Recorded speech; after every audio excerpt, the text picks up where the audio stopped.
स्वागत है आपका हमारे चैनल ब्रेन पाठशाला। मैं हूं जसविंदर सैनी और आज आपके लिए लेकर आए बहुत ही interesting topic, application of trigonometry. Application of trigonometry means कि अभी हमने ट्रिग्नोमेट्री किया था लास्ट लेक्चर में, तो जो साइन थीटा कोस थीटा जो हम पढ़ रहे थे इनका डेली लाइफ में हमारा यूज कहाँ पे होता है।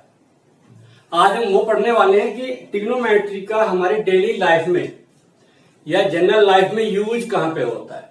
आज हम वो अच्छे से डिस्कस करेंगे। तो जैसे कि मैं कहता हूं कि मैं एक टावर पे खड़ा हूं, एक थोड़ा सा एग्जांपल लेते हैं। मैं एक टावर पे खड़ा हूं और टावर से मैं नीचे देखता हूं, या जब रिवर्स करते हैं, मैं नीचे खड़ा हूं और एक पोल है मेरे पास, पोल पे मैं देख रहा हूं।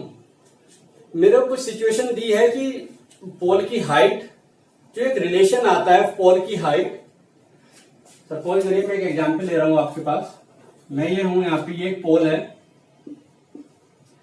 ये मैं खड़ा हूं यहाँ पे और मैं इस पोल के टॉप को देखता हूं, ठीक है। तो पोल की ये हाइट हो गई और ये पोल से जहां तक मैं हूं, this is called distance between pole and me, ठीक है। तो एक रिलेशन या ट्रिग्नोमेट्री का यूज करके हम इन दोनों को हाइट एंड डिस्टेंस से कुछ कॉम्बिनेशन से यहां पे कुछ मैं एक एंगल्स बना सकता हूं। ऐसे कोई एंगल बन रहा है तो या तो पोल की हाइट या मेरी डिस्टेंस पोल से, या एंगल ऑफ एलिवेशन, या यहां से यहां तक की डिस्टेंस, ये तीनों चीजें मैं फाइंड आउट कर सकता हूं विद सम कॉम्बिनेशन या सम सिचुएशंस में। सपोज करिए कि मैं यहाँ पे हूं, एक एरोप्लेन ऊपर जा रहा है, तो मैं कह रहा हूं कि एरोप्लेन की जो हाइट है वो सम स्पेसिफिक कुछ दे दी है, और मैं जो देख रहा हूं मेरा आई से, और उसका जो angle of elevation something suppose करें 30, 40, 50 कुछ भी डिग्री बन सकता है, वो दिया हुआ है। तो कह रहा है कि सेम ग्राउंड लेवल से मेरे भी उसकी डिस्टेंस कितनी होगी।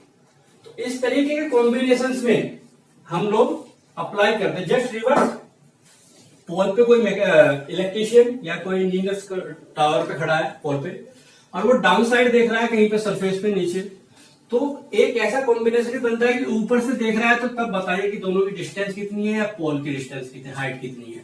उस कॉम्बिनेशन को निकालने के लिए हम यहाँ पे पढ़ेंगे some application of trigonometry, and topic में होगा हाइट एंड डिस्टेंस। चैप्टर का नाम है सम एप्लीकेशन ऑफ ट्रिग्नोमेट्री, और जो उसके अंदर होगा मेन हाइट एंड डिस्टेंस। चलिए, अब दो चीजें आती है हाइट एंड डिस्टेंस में, एक तो मैं ऊपर को देख रहा हूं, एक मैं डाउन साइड देख रहा हूं। जब मैं ऊपर को देखता हूं तो उसको बोलते हैं एलिवेशन, और जब मैं डाउन साइड देखता हूं तो उसको बोलते हैं डिप्रेशन, ठीक है, डिप्रेशन। तो एलिवेशन क्या होता है? सपोज करिए मैंने एक फिगर बनाई है यहाँ पे, मैं यहाँ पे कोई खड़ा है या मैं खड़ा हूं, यहाँ पे एक हाइट पे कोई पॉइंट है, मैं उसको देख रहा हूं। तो आप देख रहे हो जो ये स्ट्रेट लाइन है, this is called line of site, line of site. और मैं ग्राउंड पे खड़ा हूं तो जो मेरा एंगल, मेरी आईज का एंगल या मेरा एंगल जो ऊपर से बन रहा है सरफेस से, this is called angle of elevation. Elevation होता है ऊपर को जाना। आप एलिवेटर पढ़ते हैं, एलिवेटर मेट्रोज में लगे होते हैं, एलिवेटर ऊपर को जब लेके जाते हैं आपको, वो एक एंगल पे सेट होते हैं। Angle of elevation this is called, ऊपर को अगर आप साइड कर रहे हैं, लाइन ऑफ साइड आपकी अप साइड है, तो आप देखेंगे कि एंगल ऑफ एलिवेशन बनेगा अगर आपकी line of sight up side है। This is called angle of elevation. और अगर मैं ऊपर खड़ा होकर नीचे साइड देखता हूं, ठीक है, ऊपर से खड़ा होकर नीचे साइड देखता हूं, तो line of sight down side आएगी, line of sight down side आएगी। तो जो एंगल मेरे जो सरफेस है उसके एक हॉरिजॉन्टल लाइन पर पैरेलल लाइन मैंने ड्रॉ की, उससे जो इस लाइन ऑफ साइड का एंगल बन रहा है, this is called angle of depression, angle of depression, angle of elevation and angle of depression. दोनों पूरा जो भी हम एक्सरसाइज करने वाले हैं, दोनों में इन्हीं का पूरा आपका यूज होने वाला है, या तो एंगल ऑफ एलिवेशन या एंगल्स ऑफ डिप्रेशन, ठीक है। एंगल ऑफ एलिवेशन हमने डिस्कस कर लिया, वो अप साइड। अगर आप अप साइड देखेंगे तो एंगल ऑफ एलिवेशन यूज होगा, और अगर डाउन साइड देखेंगे तो एंगल ऑफ डिप्रेशन यूज होगा। अप साइड, और ये होगा डाउन, या अपवर्ड डाउनवर्ड भी बोल सकते हो, डाउनवर्ड अपवर्ड, अपवर्ड में या डाउनवर्ड, अपवर्ड होगा तो एंगल ऑफ एलिवेशन और डाउनवर्ड होगा तो एंगल ऑफ डिप्रेशन। एक एग्जाम्पल लेते हैं दोनों साइड से कि कैसे ये यूज होता है और कहां पे यूज होता है।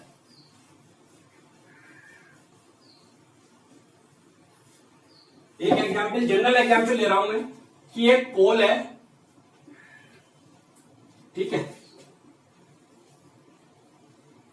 मैंने बोला है कि एक पोल है जिसकी हाइट, इसको एबीसी बोल लेते हैं, जिसकी हाइट 5 मीटर है,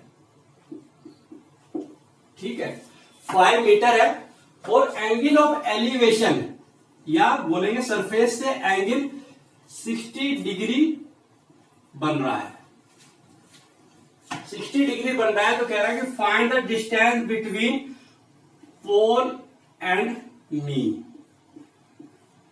दोनों के पोल और जो भी पर्सन है या जो भी थिंग्स है उसके बीच की डिस्टेंस बतानी है, ठीक है। चलिए लेते हैं in triangle A B C, right triangle है, तो एक ऐसा कॉम्बिनेशन लेके आइए कि जिसमें परपेंडिकुलर एंड बेस का यूज होता है, ट्रिग्नोमेट्रिक रेशो, कोई ऐसा ट्रिग्नोमेट्रिक रेशो उठाइए जहां पे परपेंडिकुलर और बेस का यूज होता है, क्योंकि मेरे पास मेरे को परपेंडिकुलर दिया है, बेस मेरे को निकालना है, और एक एंगल दिया है एंगल ऑफ एलिवेशन, जो कि हम लोग डिस्कस कर चुके हैं। तो tan थीटा आपने पढ़ा है, tan theta equal to perpendicular upon base, tan theta equal to perpendicular upon base, तो थीटा की वैल्यू क्या आ गई 60, tan 60 इक्वल टू परपेंडिकुलर कितना है 5, और बेस बीसी या एक्स मान लिया था मैंने, एक्स रख दिया है, ये जनरल एग्जांपल है, तो इसलिए tan 60 की वैल्यू क्या होती है in table, √3 equal to 5 upon x, या क्रॉस मल्टीप्लीकेशन करेंगे तो x equal to 5 upon √3,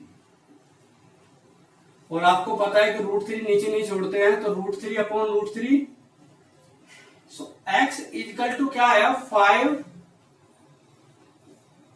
√3 upon 3 metre. अगर √3 की वैल्यू देता है तो पुट कर देते हैं, अदरवाइज यहां पे भी छोड़ेंगे तो गलत नहीं है, ठीक है। इस तरीके से मैंने दोनों के बीच की डिस्टेंस निकाल ली है।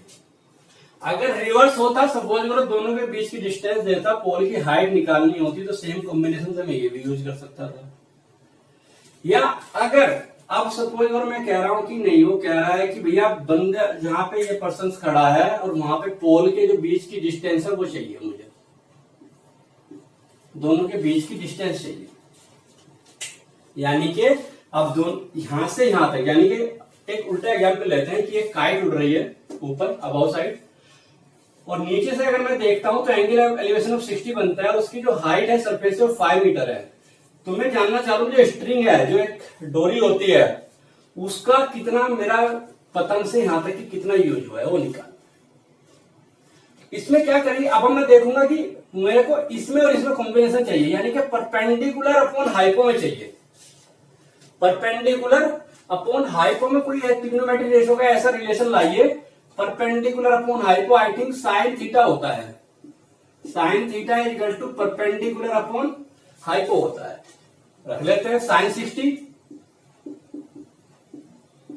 60 perpendicular 5 hypo is x, sine 60 क्या होता है √3/2, √3/2 इक्वल टू 5/x, मुझे तो x निकालना है, x के लिए क्रॉस मल्टीप्लीकेशन कर लेते हैं, क्या होगा tan अपॉन √3, वही √3 नीचे नहीं छोड़ेंगे, तो ये आ गया tan √3 अपॉन 3 मीटर। तो इसका मतलब ये है कि या तो दोनों के बीच की डिस्टेंस निकलवा ले, या ये निकलवा ले, ये निकलवा ले, तो ये डेली लाइफ के मेरे पास ट्रिग्नोमेट्री में यूज होते हैं। अब हम पढ़ते हैं डिप्रेशन, डाउन साइड वाला। ये तो था हमारा एंगल ऑफ एलिवेशन पढ़ा हमने। अब हम ऊपर से देखते हैं कि ऊपर से क्या होगा। जब हम डाउन साइड देखते हैं तो उसको कैसे करते हैं, वो थोड़ा सा समझने में दिक्कत आती है बच्चों को, तो प्लीज ध्यान से देखिएगा। क्योंकि डाउन साइड अपवर्ड साइड तो एंगल ऑफ एलिवेशन सीधा लगा लेते हैं। अब सपोज करो मैं यहाँ पे हूं, मैं अपनी बालकनी में खड़ा हूं बिल्डिंग की, और मैं डाउन साइड पार्किंग में कार को देखता हूं। ठीक है, ये कार है, ये मेरी बालकनी है, ए बी सी। ठीक है, मैं डाउन साइड इस कार को देख रहा हूं। अब मैं ऊपर से देख रहा हूं तो एंगल भी ऊपर से ही बनेगा। मैं कहता हूं कि भाई मेरी बिल्डिंग की हाइट 5 मीटर है, तो मेरी बिल्डिंग से कार के बीच की डिस्टेंस बताओ कितनी दूर कार खड़ी है। ठीक है, अब उसके लिए मुझे एंगल भी चाहिए होगा। कार से तो बंदा नहीं देख रहा है, अगर कार से बंदा देखता तो सही था, अब ऊपर से बंदा देख रहा है और कह रहा है कि angle of depression, angle of depression भी 30 डिग्री बोल दे, सपोज करो कि 30 डिग्री का एंगल मेरी यहां बना रही है। तो क्या होता है कि मैं एक हॉरिजॉन्टल लाइन ड्रॉ करता हूं और जो एंगल ऑफ डिप्रेशन की बात कर रहा हूं वो ये है, ये नहीं, ये वाला है, ये 30 डिग्री है। ठीक, ध्यान रखना है कि एंगल ऑफ डिप्रेशन अब एक हॉरिजॉन्टल लाइन से और लाइन ऑफ साइट जो हमने डिस्कस की थी, लाइन ऑफ साइट से बनेगा, ना कि ट्रायंगल के अंदर आउटसाइड बनेगा। अब क्या कॉम्बिनेशन होगा, अब देखो भाई जब ये हॉरिजॉन्टल लाइन 90 डिग्री थी तो ये भी 90 डिग्री है, अब ये 30 हुआ तो कितना बचा 60, या तो ऐसे कर दीजिए।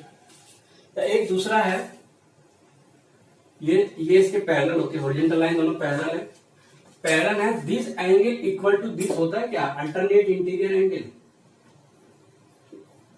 अल्टरनेट एंगल हमने लाइन एंड एंगल्स में डिस्कस किया था कि अल्टरनेट एंगल, अगर ये 30 है तो ये भी 30 होगा, अब ये 30 है तो 30 होगा। अब इधर से मैं इस ट्राइंगल को ले सकता हूं as a angle of elevation. अब लगा लाते हैं in triangle ABC, in triangle A B C, मुझे तो ये चाहिए। तो ऐसा कॉम्बिनेशन वही परपेंडिकुलर एंड बेस का, tan 30 tan theta is equal to perpendicular upon base, perpendicular है इसका ए बी और बेस है इसका बी सी। तो tan 30 is equal to perpendicular is 5, base is x। tan 30 की वैल्यू क्या होती है 1/√3, 1/√3 is equal to 5/x। So x is equal to 5√3 आ गया।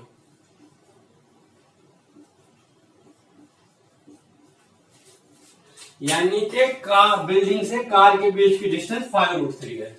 तो डाउन साइड वाले एंगल का यूज इस तरीके से होना है, उसको एक बार दूसरे ट्राइंगल्स में अल्टरनेट इंटीरियर एंगल से हम लोग यूज करना है, अल्टरनेट एंगल से। ये 30 है तो 30 होगा, 60 होगा तो 60 होगा। जैसे ही एंगल मुझे पता चल जाता है फिर मैं अपने राइट ट्राइंगल में काम कर सकता हूं। आप अगर चाहते हैं तो ये करना, सपोज करो मैं ये नहीं कर रहा हूं, मैं कह रहा हूं कि ये 30 है, ये 90 है, तो 60 बचा भैया। ठीक है, ये 60 बचा। चलिए अब ये 60 बचा तो अब क्या करते हैं, 60 के लिए अब इस एंगल ट्राइंगल को ऐसे रीड करेंगे,